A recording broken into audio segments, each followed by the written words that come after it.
My husband hates that he can't control me and force me to like the taste of mustard, so he did everything in his power to make me taste the afterlife if I wouldn't obey him. Posted by you/throwerpicator. We've been married for 2 years and dated for 5. We are both 34, I'm a woman, he's a man, if it matters. I'm not a picky eater, in fact, I'm quite adventurous, and every time I've traveled, I've always made it a point to try dishes with unusual or uncommon ingredients to say I've tried them. There are very few foods I won't eat, and one of them is mustard, the condiment. I don't like it, I just don't. The taste is very strong and overpowering, and it's unpleasant. My husband, for some reason, never understood this. He loves mustard, especially honey mustard, and he puts it on all his sandwiches and dips his fries in it. Every time, he tries to force me to try it, insisting that I'll like it this time. I'm a grown woman. I know what I don't like, and I don't like mustard. So I say no, and it devolves into a mini argument where he calls me picky. Well, last night we were on the road home from a weekend trip we took together, and he stopped at a gas station to get us a quick bite. He got a hot dog slathered in mustard, and I got one but decided to keep it plain.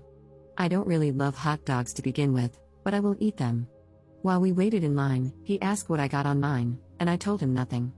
He actually got furious and grabbed it from me. He marched over to the condiment station and began putting mustard on my hot dog, telling me to grow up and stop being picky. I just walked out and sat in the car. I didn't even want the hot dog anymore. My appetite was gone. He came back and began screaming at me for embarrassing him even further. We got into another argument, and the word divorce was said for the first time ever.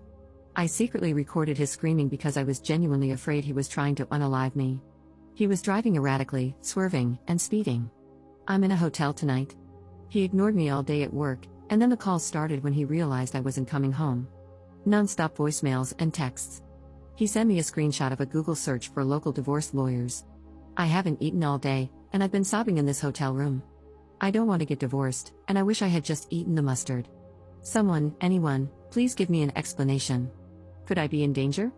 Why would he react this way to a preference of mine? I'm completely broken right now. Edit.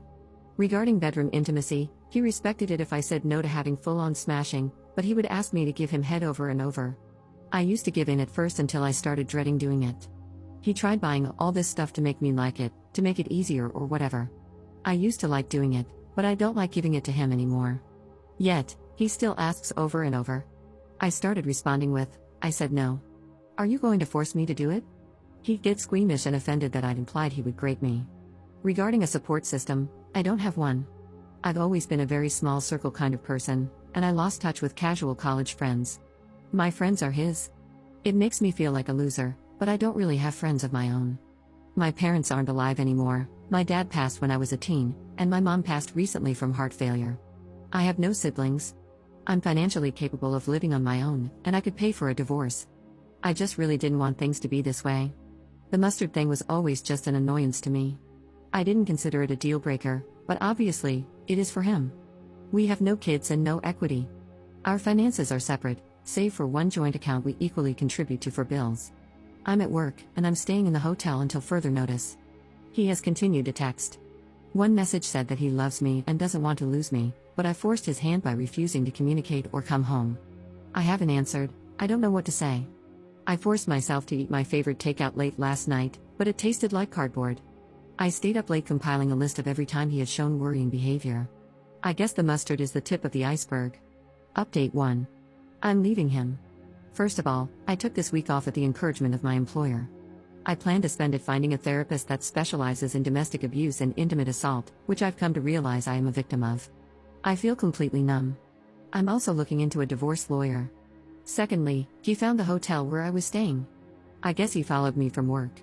He was waiting in the lobby. God, my heart skipped a beat, and I realized that I did not miss him at all. I was afraid of making a scene, so I sat with him in the lounge area and talked. I'll summarize it. I pointed out the security camera and said if he tried to hurt me, there'd be footage and I would press charges without a second thought. He was completely shocked and said he'd never hurt me. I reminded him how I feared for my life in the car. He ignored that. He asked why I wasn't coming home. I was completely blank-faced when I told him, because you're divorcing me. He said he didn't mean it and was just upset. I said, when normal people are upset, they express it in a healthy way. You threatened the end of our marriage. I'm taking you seriously. He got pissed and asked if I was saying he wasn't normal. Honestly, I just wanted the conversation to be done, so I told him if that's really all he heard, Then there was no point in talking anymore. I told him I was looking for a lawyer and he should probably do the same if he hasn't found one. He lashed out and said, "All this over one mistake?" One mistake? It wasn't just one mistake. It was a pattern of abuse over years. It was threatening me, intimidating me. I always felt like I was the one disturbing the peace. He'd get so upset over things that required little to no effort for me to just do or go along with because I loved him. Somewhere along the way, I think I lost myself. I never liked mustard, golf, camping, or red wine. But he loves all of these and wanted me to love them too. He said he was introducing me to his hobbies so we would have shared interests as a couple.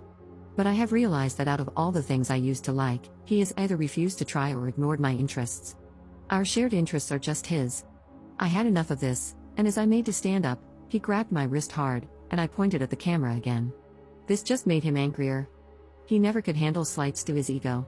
I told him if he tried to contact me again beyond sending me his lawyer's details, I'd be calling the police. He finally let me go.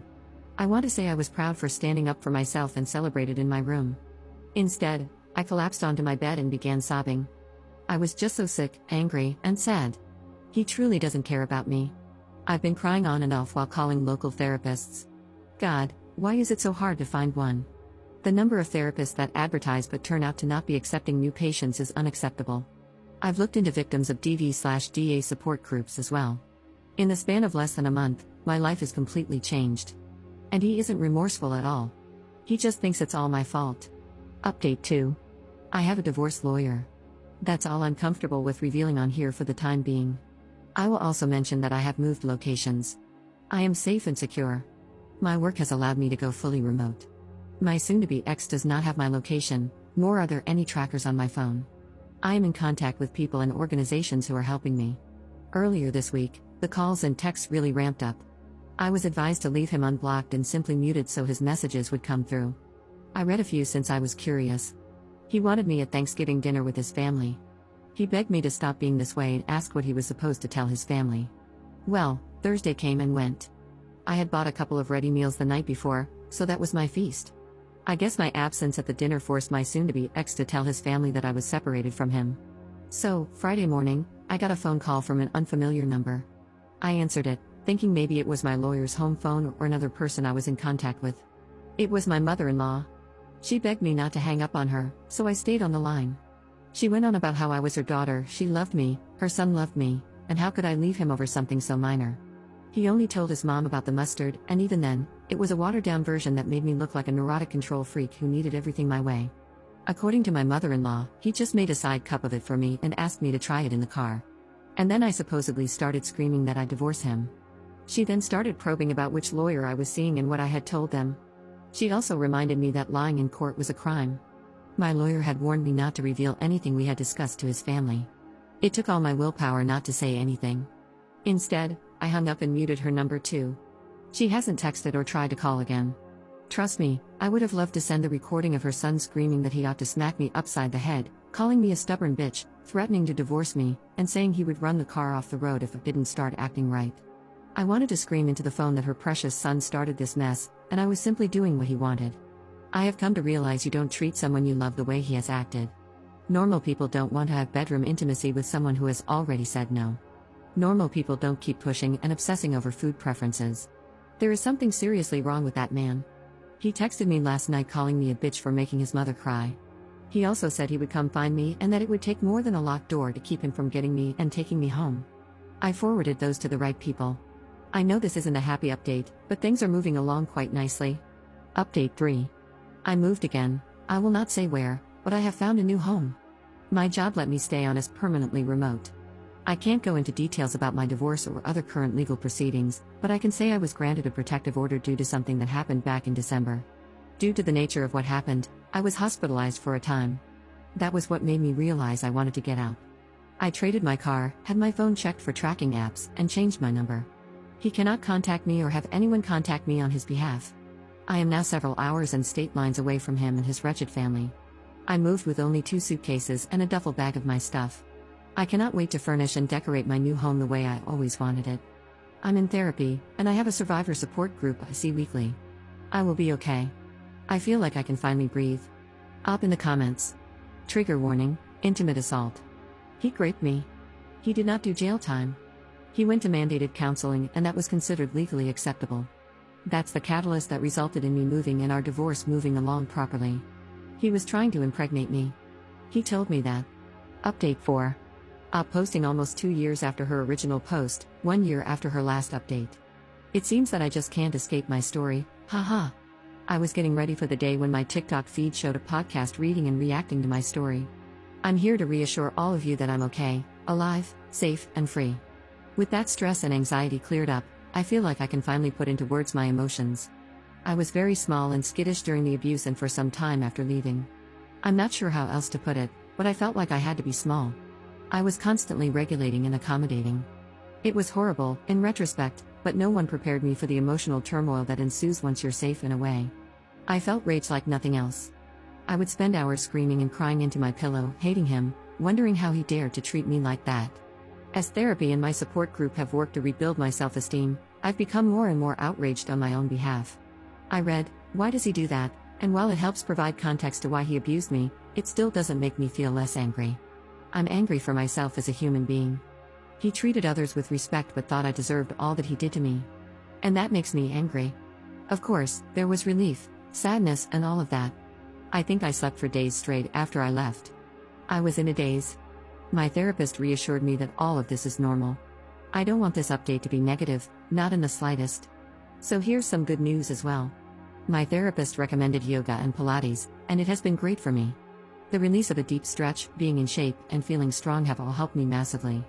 I feel healthy, and yes, I cry when I do hip opening stretches, haha. Also, I made friends, real friends. I joined a local women's club that's part of my neighborhood, and we do various activities bi-monthly. Next week, we'll be doing a little embroidery project. Everyone brings snacks, and we just enjoy each other's company. Thank you everyone for wishing me the best, and I hope you all have a wonderful day. I found out my boyfriend was cheating on me after he forced me to cut off all my male friends, so I moved out with everything but left him the bed so he doesn't need to cheat in a janitor's closet. Posted by you/indiscriminate123. A little bit of backstory: my boyfriend, 28M, and I, 28F, have been together for 4 years. About 2 years ago, when the pandemic hit, I moved in with him as we both lost our respective jobs and needed to save on gas and utilities. Since then, I have found a new office job, and he takes some odd jobs online, but he mostly stays at home. My boyfriend has always been somewhat controlling. He wanted me to cut all my male friends out of my life. Hindsight is 20/20, I know, but in his defense, he also cut all contact with women, at least to my knowledge. He has always been very adamant that he doesn't condone cheating and even said that if someone in his life were a cheater, he would cut them out of his life. The relationship has had its ups and downs, and we've had our fair share of arguments. A few months ago, we hit a rough patch, but recently, things were looking okay for a while, or so I thought. Lately, he has become quite guarded with his phone, including hiding it if I look over his shoulder. He has never done this before, and it's very unlike him. I am very open with my personal tech items. He's always welcome to look through my phone and laptop because I have nothing to hide. We even know each other's phone passwords. My gut feeling kept telling me that something was wrong, so when I got up for work this morning while he was still sleeping, I took his phone from the nightstand and checked his conversations. It turns out my boyfriend has been chatting with a girl he met online, 25F. I only skimmed through the last few messages as I didn't want him to wake up and catch me snooping, but they have been texting back and forth every day while I was at work and sending each other pics. I was so shocked and disgusted. I don't know when it all started, but I assume it's been at least a month because that's when I first noticed the suspicious phone guarding behavior. Honestly, no matter how much I look for a solution, there's no coming back from this. I know I have to leave. I haven't confronted him yet because I don't want him to try and persuade me to stay or spin it as if it's my fault. I also don't believe in closure, so there's really no use in telling him that I know. Here's where I need advice. I have a place to move to, and I have to move all my stuff. I don't want him to damage my belongings out of spite or something. He has a history of throwing my possessions when angry, so I'll have people come help me move when he's not in the house. We have separate finances, so that's not an issue. The problem is, we have a dog. I adopted him with his approval when I moved in with him. I'm saying it's technically my dog since I do 90% of the dog activities. He rarely takes him out, and I buy all the dog toys and dog food. Basically, he's the fun parent who gets only the pets and hugs. I know he loves the dog and the dog loves him, but I don't think he'd be able to take care of him and get up at 6 a.m. to walk him. My baby is also too used to the house and us, and he'll probably be stressed out if I move him. Should I take the dog with me without telling my soon-to-be ex, Or should I leave the dog with him? Another thing I need advice on is whether I should leave him a note or a message with any explanation. Any advice is appreciated. Update 1. First, I'd like to thank everyone who commented on my previous post. Your input really helped put things in perspective for me. Several people asked for an update, so here it is. It will be a lengthy one, so brace yourselves. One particular comment stood out to me. Someone mentioned that my pet doesn't know what's best for them and could roll in literal crap and be happy. This really solidified my decision. As a preface, I apologize for altering a couple of details in the original post out of paranoia that I could be found out. One significant change was that we actually owned a cat, not a dog. However, I was still doing 90% of the caring for the cat. Now for the update. After reading all the comments and deciding to take the cat, I called my best friend, her boyfriend, and my parents to tell them about the breakup and discuss logistics. I also warned them not to mention anything in writing in case my ex saw the messages. It took quite some time to put everything in motion, 3 weeks to be precise, during which I did my best to act like everything was okay while secretly moving some of my stuff to my parents' place to ease the final load. Finally, last Friday morning, my best friend, her boyfriend, and my dad came over. We loaded up everything into my father's truck and left. The whole ordeal took 1.5 hours. I was honestly amazed at how much stuff I had accumulated in just 2 years. I took everything that I paid for out of my pocket, including a monitor and a headset that I had lent him after his equipment broke, and he never replaced them. The only thing I left was a queen-sized bed I bought shortly after moving in. I also made sure to log into my ex's World of Warcraft account to cancel his subscription, which was paid from my bank account. I left a note on his desk that basically said, "Do not panic, you have not been robbed." I just took all my stuff and left. I'm taking the cat with me because I don't trust you to take proper care of her. Do not call me, my friends, or my family. We have already had the talk, so there's nothing else to say. Have a nice life, your ex. I didn't tell him I knew about the cheating because, at this point, it was irrelevant. In retrospect, it was just the last straw on top of many other problems.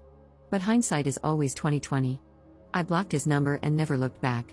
Sure enough, he messaged me on WhatsApp as soon as he came back to the empty flat. The gist of the messages was that we could have done it the civil way, Lamau, and why did I take the cat this way since we raised her together and he loved her. He also tried to call 3 times but gave up soon after. I then blocked him on WhatsApp as well. The next few days were pretty uneventful.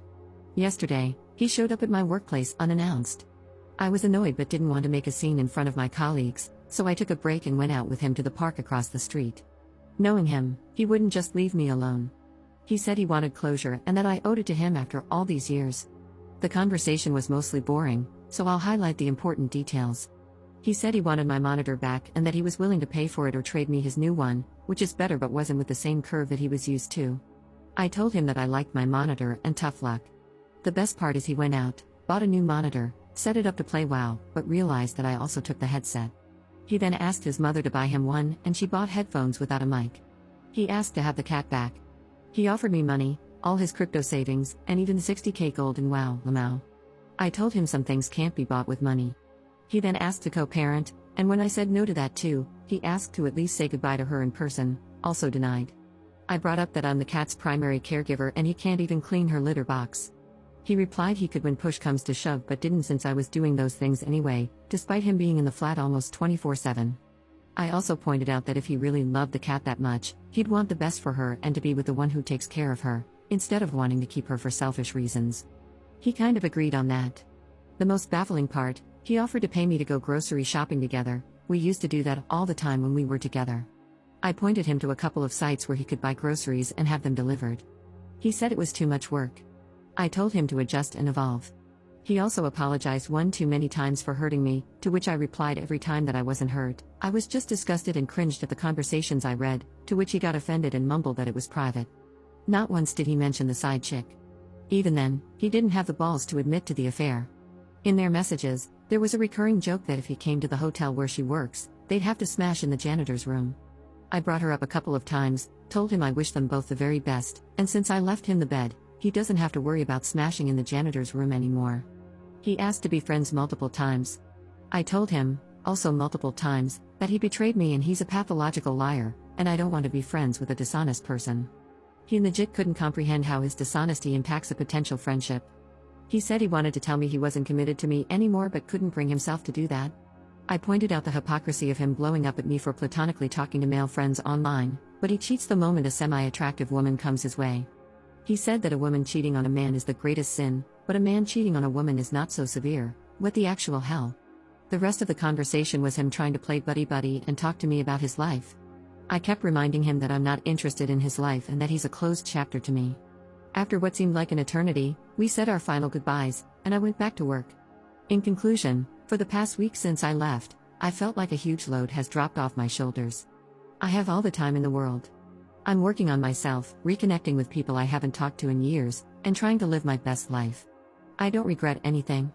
There were good times, there were bad times, but it was a valuable experience and a lesson learned on what to look for in a partner and, more importantly, what not to overlook. Huge thanks to everyone who commented on my post. You really gave me the push I needed to make what I hope is the right decision. Update 2. I was contemplating whether to write this last update or not. A bunch of things have happened since I last posted a year ago.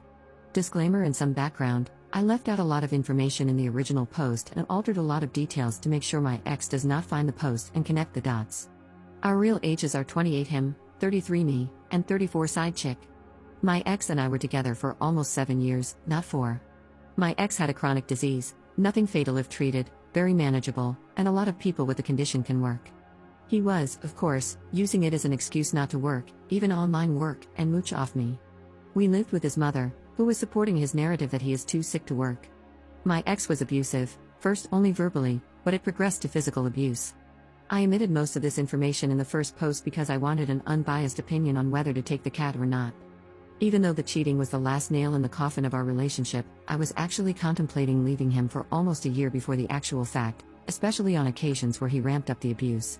I will withhold giving examples for the time being because the topic might be traumatic for some readers. My last update ended with my ex coming to my workplace to offer me pixel money for my cat. This was in August 2022, I vacated his flat at the end of July. I thought everything was said and done, and I would not hear from him again.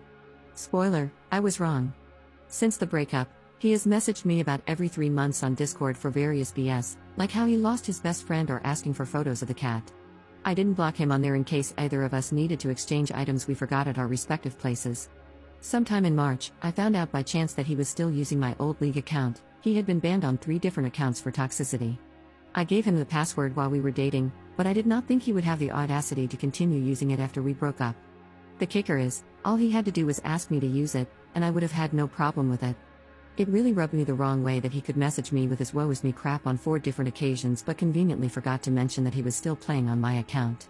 I wondered for about a week whether to let it slide or to just change the password. Then he contacted me again about wanting to ask me something. I shot this down and reminded him that I explicitly told him not to contact me. He said okay. This lasted for a fortnight until he messaged me again, saying that he would ask his question regardless. I pointed out how I told him not to contact me and that he could not even respect that. So he had learned nothing, as he still does not give a crap about other people's boundaries. The question was, what did it feel like to be with a complete monster for 7 years? Why did you stay for so long? Apparently, the lad was going through some kind of epiphany phase. There were a lot of crocodile tear-laced explanations that followed. The gist of it was that he was doing some reflections, realized he is a complete lunatic and needs help, and apologized for how he behaved. I also found out that he had spent all his savings, including the crypto he offered me for the cat. So he could not take me up on the offer to buy my League account, Sag. Also, to nobody's surprise, his little affair did not work out. I did not ask for details, but what he said was, I think I finally met a person who is more sick and broken inside than me, which is quite an achievement. A few months prior to this revelation, a WoW friend from the Side Chicks country messaged me. For context, we are all Europeans and play on the same servers. This friend knew my side of the story, and when he found out that the side chick was flying to my and my ex's country, he put 2 and 2 together.